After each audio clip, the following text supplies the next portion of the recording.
সম্মানিত ভিউয়ার্স, আসসালামু আলাইকুম ওয়া রাহমাতুল্লাহি ওয়া বারাকাতুহু। আশা করি সবাই আল্লাহর অশেষ রহমতে ভালো আছেন, সুস্থ আছেন। এই চ্যানেলে আর একটি নতুন গুরুত্বপূর্ণ ভিডিওতে আপনাদের সবাইকে স্বাগতম। আজকে আলোচনা করব শর্ত সাপেক্ষে এমপিও পাবেন বিপিএড শিক্ষকরা। বিস্তারিত থাকছে ভিডিওতে। এই ভিডিওটি দেখার আগে যারা এই চ্যানেলে একদম নতুন তারা অবশ্যই চ্যানেলটি সাবস্ক্রাইব করে পাশে থাকা বেল আইকনটি প্রেস করে দিন। আর যারা ইতিমধ্যে সাবস্ক্রাইব করেছেন তাদেরকে জানাই অসংখ্য ধন্যবাদ।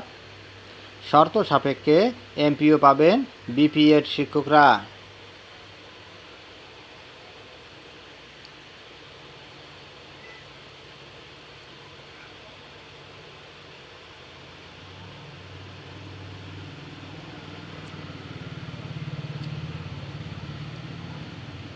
আমাদের বার্তা প্রতিবেদক, শর্ত সাপেক্ষে এমপিওভুক্ত হবেন বেসরকারি শিক্ষা প্রতিষ্ঠানের শরীরচর্চা শিক্ষকরা। সম্প্রতি শিক্ষা মন্ত্রণালয়ের এমপিও আপিল কমিটির এক সবাই এই শিক্ষকদের শর্ত সাপেক্ষে এমপিওভুক্ত করে উচ্চতর স্কেল দেওয়ার সুপারিশ করা হয়েছে। এই সুপারিশ বাস্তবায়নে মাধ্যমিক ও উচ্চ শিক্ষা অধিদপ্তরের মহাপরিচালক নির্দেশ দেওয়া হয়েছে।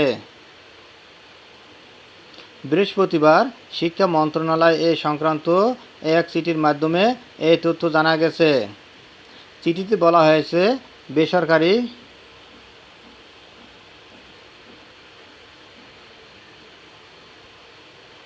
শিক্ষা প্রতিষ্ঠানের স্কুল ও কলেজ জনবল কাঠামো ও এমপিও নীতিমালা 2021-এর 20 অনুচ্ছেদ অনুযায়ী শিক্ষক কর্মচারীর বেতন ভাতার সরকারি অংশ স্থগিত, বাতিল ও ছাড়করণের জন্য গঠিত আপিল কমিটির 17 এপ্রিল অনুষ্ঠিত সভার সিদ্ধান্ত বাস্তবায়নের জন্য শিক্ষা উপদেষ্টা অনুমোদন দিয়েছেন।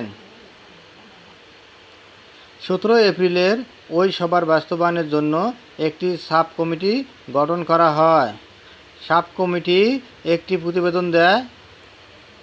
সাব কমিটির প্রতিবেদন অনুযায়ী বেসরকারি শিক্ষা প্রতিষ্ঠানের স্কুল ও কলেজ জনবল কাঠামো ও এমপিও নীতিমালা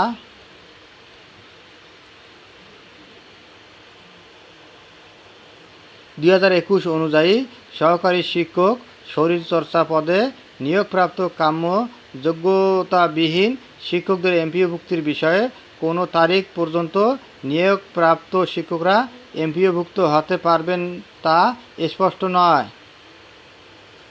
বিধায় বিষয়টি স্পষ্টীকরণের জন্য যাচাই করে সুপারিশ দেওয়ার বিষয়ে গঠিত সাব কমিটি কর্তৃক গত 23 জানুয়ারি একটি প্রতিবেদন পাঠায়।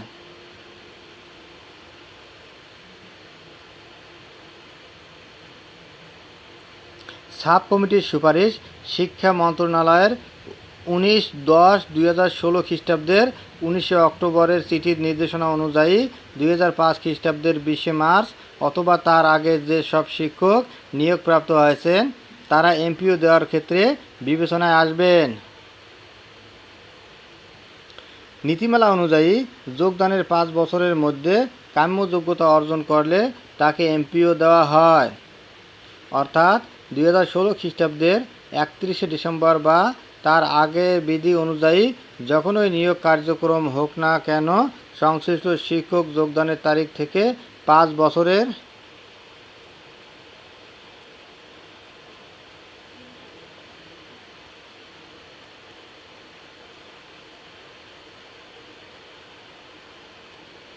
মধ্যে কাম্য যোগ্যতা অর্জন করলে তাকে এমপিও দেওয়া যাবে। আপিল কমিটির বিশ্লেষণে বলা হয়েছে, 2005 খ্রিস্টাব্দে বেসরকারি শিক্ষক নিবন্ধন ও প্রত্যয়ন কর্তৃপক্ষের এনটিআরসি-এর সনদ চালু হওয়ায় তখন থেকে শিক্ষক নিবন্ধন সনদ ছাড়া নিয়োগ দেওয়ার কোনো সুযোগ নেই। কাম্য যোগ্যতা না থাকলে শিক্ষক নিবন্ধন সনদ পরীক্ষায় অংশগ্রহণের কোনো সুযোগ ছিল না। পরে সাব কমিটি সুপারিশ করে বিপিএড সনদ ছাড়া নিবন্ধন সনদ অর্জনের সুযোগ না থাকায় 2005 খ্রিস্টাব্দের 20 মার্চের আগে কমিটি নিয়োগের মাধ্যমে সহকারী শিক্ষক শরীরচর্চা পদে নিয়োগ পাওয়ার কাম্য যোগ্যতাবিহীন শিক্ষকরা যোগদানের তারিখ থেকে 5 বছরের মধ্যে যোগ্যতা অর্জন করলে তাদের এমপিওভুক্ত এবং তাদের উচ্চতর স্কেল দেওয়ার বিষয়ে সবাই সুপারিশ করার সিদ্ধান্ত হয়। এমন পরিস্থিতিতে উল্লেখিত সুপারিশ বাস্তবায়নের জন্য বলা হলো। ধন্যবাদ জানিয়ে বিদায় নেওয়ার আগে আবার অনুরোধ জানাই, যদি ভিডিওটি ভালো লাগে এবং সর্বশেষ শিক্ষামূলক আপডেট ভিডিও পেতে চান তাহলে অবশ্যই চ্যানেলটি সাবস্ক্রাইব করুন। ধন্যবাদ সবাইকে।